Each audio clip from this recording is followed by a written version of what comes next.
Okay, because some of them don't have the best interest of their faith. They're just contented with their pridefulness, okay, that they know the faith better, they understand God better, they can criticize the Pope. He doesn't know what he's doing. That's not true.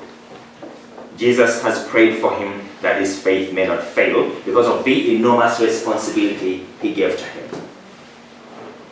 Remember, Jesus did this even before Peter denied him 3 times. But he knew he was going to do it. How many of us would basically put this guy in charge of your household, a man you know is going to betray you and hand you over to jail, to kill you? I don't know him. You take him, do with him whatever you want. I don't know him. How many of us would put such a person in charge of our household? None of us wouldn't do it. Jesus knew it, that Peter was going to do it, and he is the man he chose to strengthen his church. Because Peter is not going to depend on his own resources. For that was to humble Peter to know that you're not going to depend on your own resources, you're going to depend on me. And when you depend on me, everything will be fine. Okay? So that's why we pray for the Pope. He's not a CEO. He's a vicar of Jesus Christ. To see him is to see Peter. Not to see the image of Peter, is to see Peter because he is Peter. Okay? Now we mention our bishops. Who are they? Peter didn't work alone. Peter worked with a college, the other 11. When one died, they replaced him. Okay? So that replacing, because of the worldwide church, we get what we call the College of the Apostles, who worked with their head Peter, never separated from him. If a Catholic bishop separates himself from the Pope, that's the schism. Okay? He becomes basically like an infidel, okay? A denier of the faith. They always work with Peter, in union with Peter. So they are the College of the Apostles. So to see our bishops is to see the Apostle Thomas, is to see the Apostle Bartholomew, is to see the Apostle Andrew, is to see the Apostle who? Judas. Is to see the apostles. They are the apostles, they are the successors of the apostles. They have the same power, authority, and responsibility in ministry as the 12. Okay? So again, this unhealthy familiarity with our bishops, to see them as simple as CEOs and whatever. Oh, the bishop, oh, he's nice. He's not nice. Okay? No? These are the apostles. And that's why we pray for them, because their ministry is enormous. So that their faith may not fail. Because when the faith of a bishop fails, he takes down with him many people. That's why we mention their names. It's not simply a cool thing to do. Okay? No. It is, we recognize their enormous responsibility to shepherd the flock. Okay, think about it. In this diocese, the salvation of all the people in this diocese their salvation depend on Bishop Thomas. Whether they know it or not.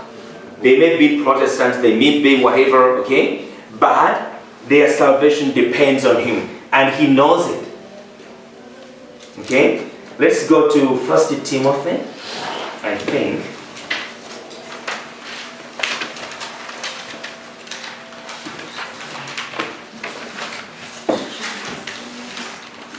First Timothy.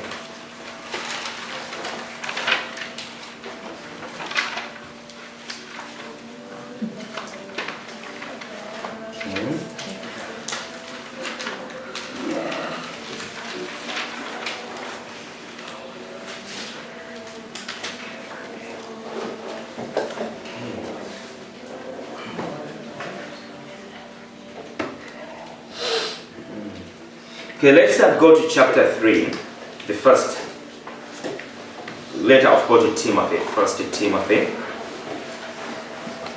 chapter 3, from verse 1 through 7. Who would like to read?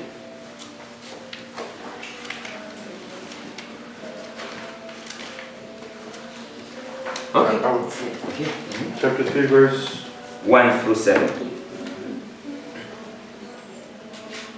This saying is trustworthy. Whoever aspires to the office of bishop desires a noble task. Therefore, a bishop must be irreproachable, married only once, temperate, self-controlled, decent, hospitable, able to teach, not a drunkard, not aggressive, but gentle, not contentious, not a lover of money.